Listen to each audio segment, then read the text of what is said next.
Hi there everybody, it's Verity here from inkybutterfly.com. Thank you for joining me today. Another card making tutorial for you. We're going to do this card, no sentiment on the front, just some nice colouring and floral sentiments with some layering on the background with nice bold colour in the background. We're using Honeybee Home Bundle. Okay, so this is a cling mount stamp set. Really lovely scripty font, which is really lovely. I like this. So glad we're family. That could go to a family member or even just to a best friend. We've got a nice best of luck there, which is wonderful.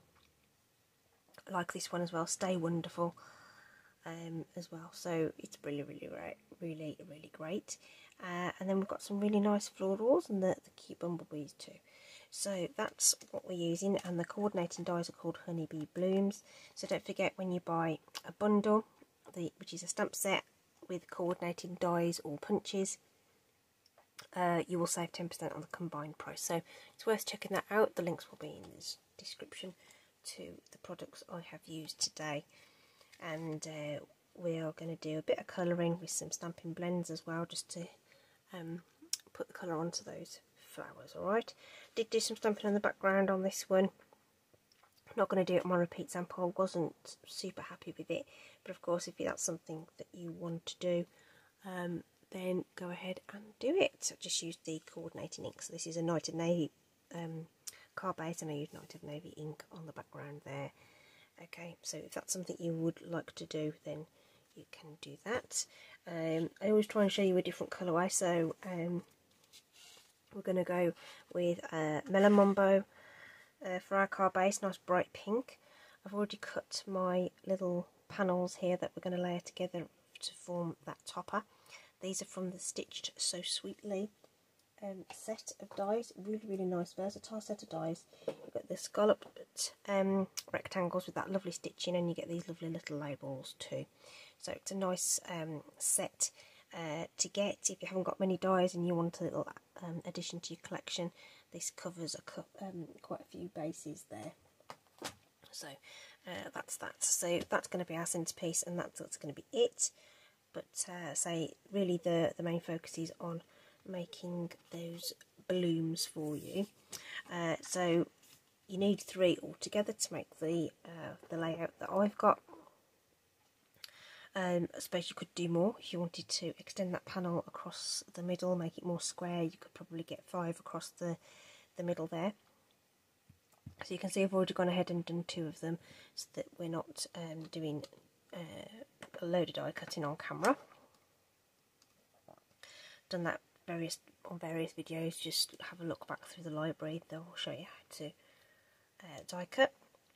The blends we're going to use are the light markers from Melon Mambo and Flirty Flamingo. Okay, so you don't necessarily have to use the light and dark within a colour family. You can mix and match these as well. So for this particular project, I'm going to start with the dark Melon Mambo and add that in to sort of where the base of the flowers are, and in the sort of centres where you would naturally get some shadow. There's some little lines on the artwork that can help guide you there, so I'm just putting some spots in around where those sepals are around the bottom, and I've already added some mint macarons to the leaves, just flat, no blending or anything. So that's all we've added there, and then we're going to go in with our Flirty Flamingo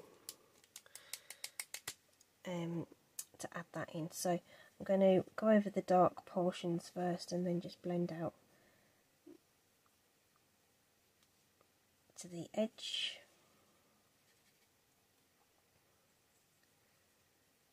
Okay, and this isn't really detailed colour in any way, shape or form, it's just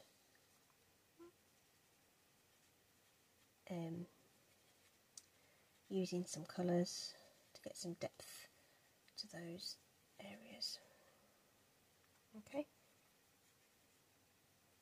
so just going over the dark ink first, just to get it sort of moving, and then coming out to the rest of it so that we don't end up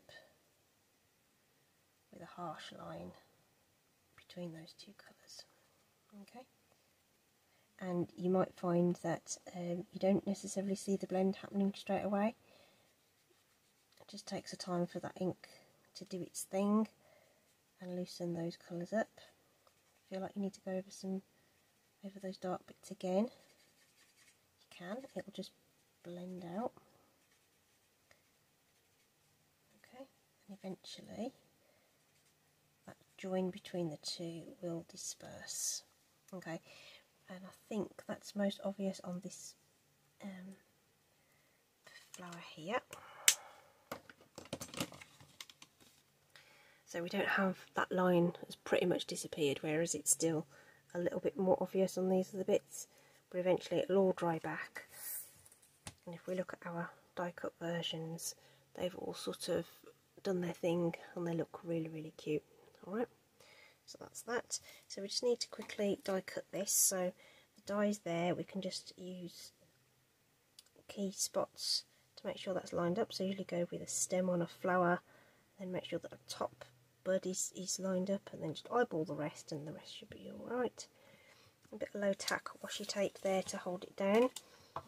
Using the Stampin' Cut and Emboss, which I have set up on my desk just to the right hand side here, and it's easy as 1, 2, 3. So you need a 1. 1 is your base platform, you always need that. Your number 2 plate is your die cutting platform, so you will add that, and then you sandwich your die and your cardstock between your cutting plates, which are your number 3 plates. They're the clear plates here, number 3s. Roll it through, and the pressure will cut out this wonderful bloom for us.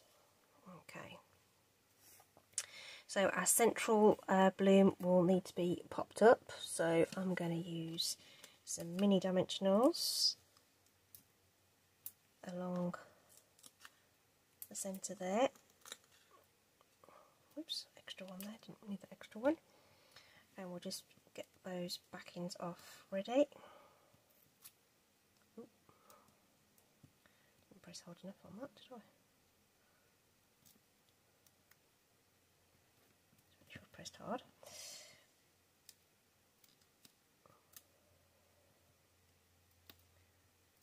Okay, get those off the desk. I do tend to get everywhere. So that's ready to go, and then these ones will go on with wet glue once we've done all our other bits and pieces. So this is all going to be really nice and simple.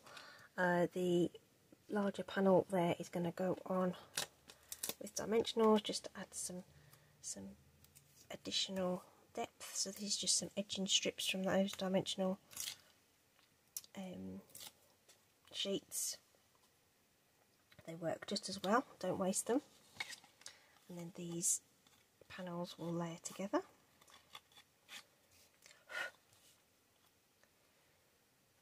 And that should sit just inside that score line, not score line, what is that called? Stitch detail. Like so. That sort of gives us a really nice sort of decorative panel for the centre of our card, which we can just pop on. I'm just going to use a little bit of wet glue. You don't need loads of this stuff, right, just a little bit. But the beauty of using a little bit of wet glue is, particularly for something small like this, when I use my when I have the larger card panels, it's quite easy to estimate that your borders are nice and even. It's harder if those layers get a bit smaller. It's even harder to judge if they're straight. That looks about right. Okay, so there we are. And then we want to add, add our blooms to the edges here. So again, the wet glue is going to be really useful here, just to apply it to the side that we need. Don't need it all over the back because it's going to sort of hang off, if you like. So we'll pop that one on that side. so. And then I want glue on this side for this one.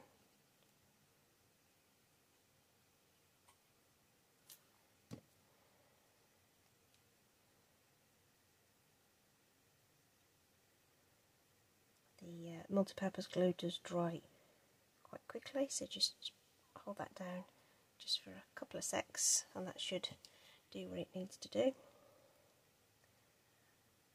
I'm going to give myself some wriggle room with my little dimensionals by putting a bit on there as well.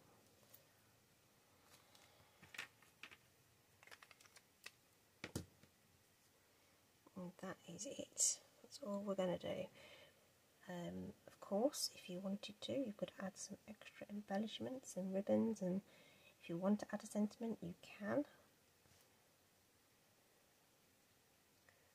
Okay, but I wanted to make something that was all about the focus of the florals, really, and all about some dimension. Okay, I don't know whether that comes across very well on the camera, but there's just so much there to go on. The only thing I would potentially add is some Wink of Stella, actually.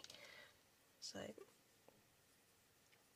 a bit of that on those blooms, particularly on the centre one. Give it just a little bit of something something. Didn't do that on the original. But again, not being overly fussy, just adding it a bit here and there. Okay. And that's it's a very subtle way to add some glitter, but I don't know whether it catches on the camera there, but there you go. Right. So there's a couple of colourways for you using Stampin' Blends to create a nice floral topper for your cards. Hope you've enjoyed that. As always, links are in the description if you want to pop by and have a look at any of the products I've used more closely. And as always, thank you for watching.